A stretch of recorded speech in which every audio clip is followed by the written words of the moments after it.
Hello everybody, thank you for clicking on this video.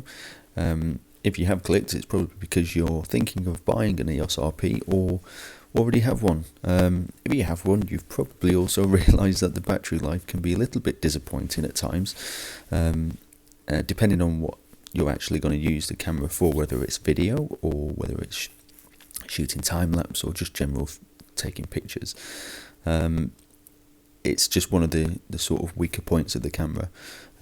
Now, one of the other things is it's quite a small camera, and some people don't get on with its small dimensions in nature. If that's the case for yourself, then this is probably a good thing for you. It not only does it double the battery life, that's what they claim anyway.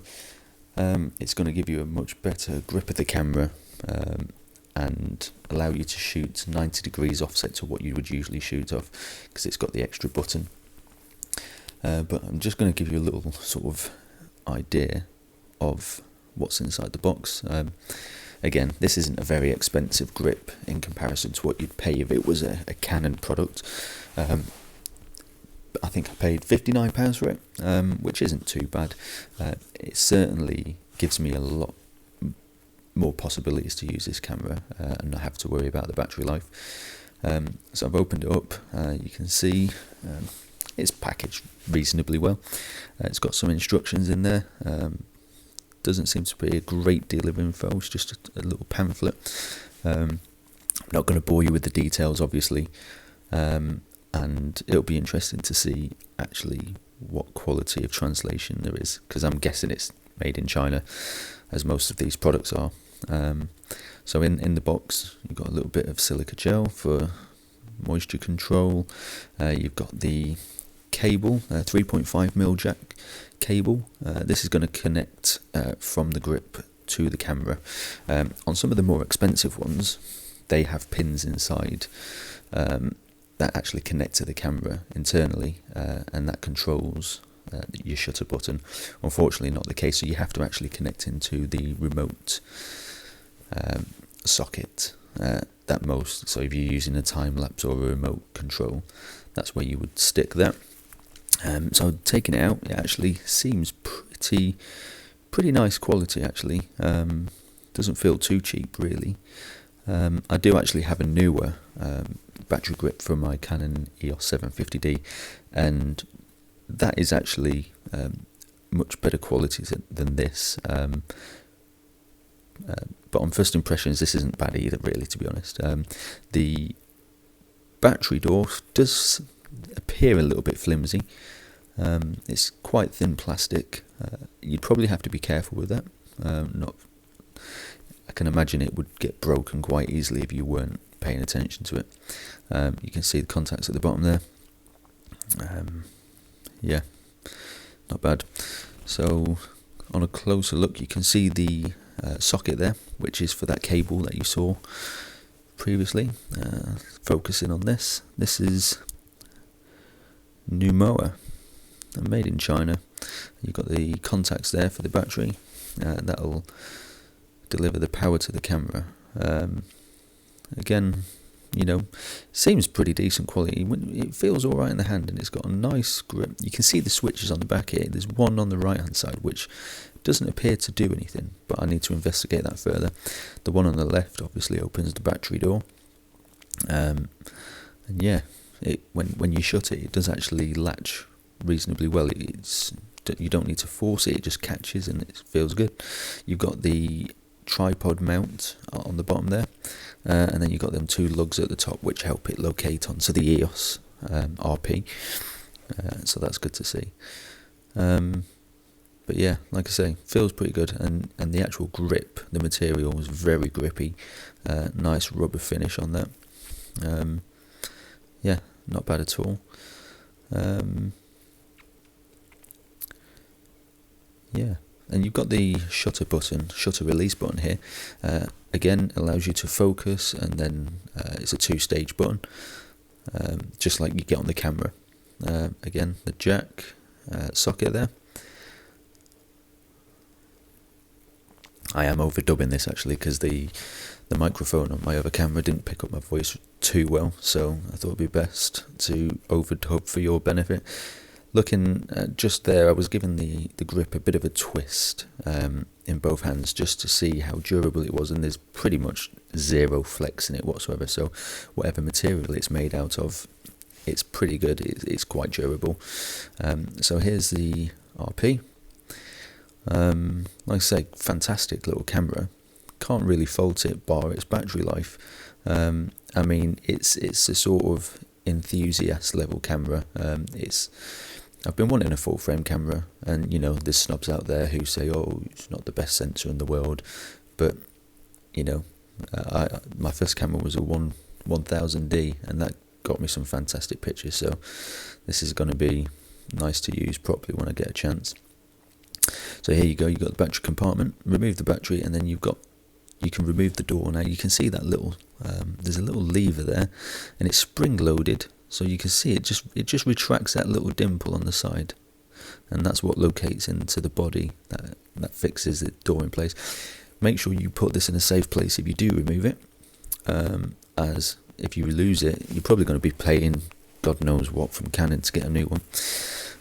So we're going to attach the body and the grip together. You've got a little latch there which holds the battery in place. Once you get past that, it slides in nicely, and the actual fit, how it fits to the body of the camera, looks almost perfect. There's, you know, I'm just tightening it up now. I'm not really doing it too tight for now, but you can tell already it fits very well. Everything lines up as you'd expect. Again, that button on the side doesn't appear to do much. Investigation is needed on that one. But yeah, if you have small hands, large hands, and you've had trouble with the RP, or you were worried about buying it because of that, if you do get this grip, you are going to be happy with it, I'm sure. And it's not to say there aren't going to be other models or an official Canon release at some point, but they don't seem to be too supportive. I don't know what it is. They've released this camera, and it doesn't seem to be that they've released a tiny little add-on grip, which, you know, is okay, but you know, I'd want a little bit more functionality than that. So the good thing about this as well is you can put two batteries in. Obviously, that's the whole purpose of it. You can use it as just one. You don't have to put two in if you don't want to. Secondly, if it gets to the point where your batteries are starting to get low, you can actually remove one and replace it with a full battery, and it will carry on working, which is fantastic, because it basically means if you've got the batteries, you can run it as long as you possibly want, especially with time lapse. Obviously, it creates its own time lapse movies, and like I say, if you are doing a particularly long time lapse, you would start to worry about the battery going and ruining potentially the whole thing. So it's good from that point of view. And you can see here, I'm going to remove a battery, and the camera still remains in operation. It doesn't turn off. So that's great. The one thing I've noticed as well is if you do go into the battery menu, it obviously recognises that there's just one battery in there. It's not that clever in terms of recognising that there's two batteries like some do. So it will tell you that you've got either full charge. I guess once you start getting down to one bar, you might want to change one battery. One of the other good things as well is when you've got both batteries plugged in, you can actually charge it via the USB Type-C port on the side, providing that you are using a power-on-demand device. The camera is actually quite picky with what sort of charger it likes. If you try plugging it into just a normal USB socket that delivers power, the camera will not charge. So you need to get a decent charger if you're going to do it that way. And I charged it up. It had half battery life, so it wasn't too low. But it charged up fine, and I was able to use the camera after, no problem. Just linking the actual grip now to the camera.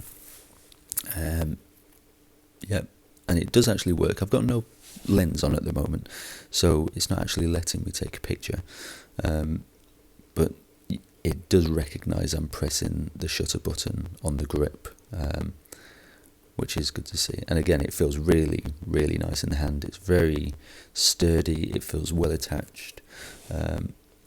Yeah, pretty much exactly what I needed for this camera.